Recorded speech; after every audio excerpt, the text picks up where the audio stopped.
ঠাকুর শ্রী শ্রী রামকৃষ্ণ পরমহংসদেব সংসারী মানুষের সংসারের থেকেও ঈশ্বরের প্রতি নিজেকে সমর্পণ করার সুন্দর একটি উপমা সহ একটি গল্প বললেন।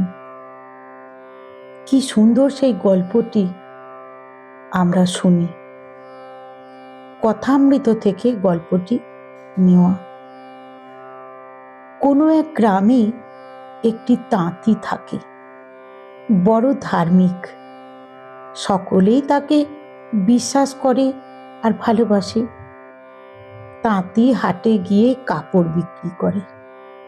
খরিদ্দার দাম জিজ্ঞাসা করলে বলে, রামের ইচ্ছা, সুতার দাম 1 টাকা। রামের ইচ্ছা, মেহনতের দাম 4 আনা।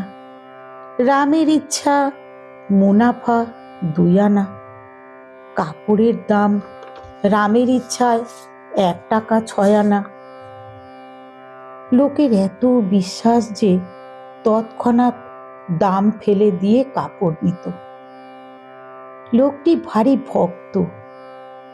রাত্রিতে খাওয়া দাওয়ার পরে অনেকক্ষণ চণ্ডী মণ্ডপে বসে ঈশ্বর চিন্তা করে, তার নাম গুণকীর্তন করে। একদিন অনেক রাত হয়েছে, লোকটির ঘুম হচ্ছে না, বসে আছে, একবার তামাক টানছে। এমন সময় সেই পথ দিয়ে একদল ডাকাত ডাকাতি করতে যাচ্ছে। তাদের মুটের অভাব হওয়াতে ওই তাঁতিকে এসে বললে, আয় আমাদের সঙ্গে। এই বলে হাত ধরে টেনে নিয়ে চলল। তারপর একজন গৃহস্থের বাড়ি গিয়ে ডাকাতি করলে। কতকগুলো জিনিস তাঁতির মাথায় দিলে। এমন সময় পুলিশ এসে পড়ল। ডাকাতরা পালালো। কেবল তাঁতিটি মোট মাথায় ধরা পড়ল। সে রাত্রি তাকে হাজতে রাখা হলো। পরদিন ম্যাজিস্ট্রেট সাহেবের কাছে বিচার হলো। গ্রামের লোক জানতে পেরে সবাই আদালতে এসে উপস্থিত। তারা বললে, হুজুর, এ লোক কখনো ডাকাতি করতে পারে না। সাহেব তখন তাঁতিকে জিজ্ঞাসা করলে, কি গো, তোমার কি হয়েছে বলো। তাঁতি বলল, হুজুর, রামের ইচ্ছা আমি রাত্রিতে ভাত খেলুম।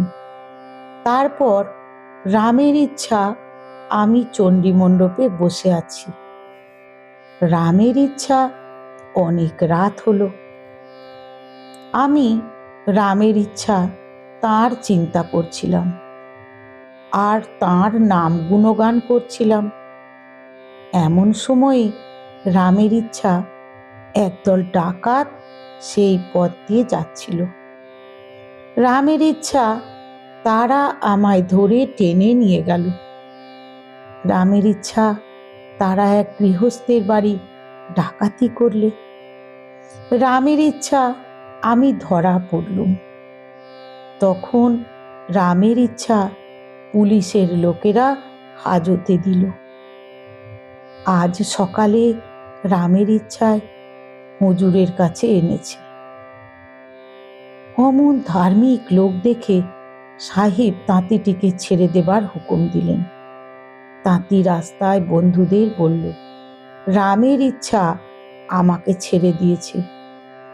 সংসার করা, সন্ন্যাস করা সবই রামের ইচ্ছা।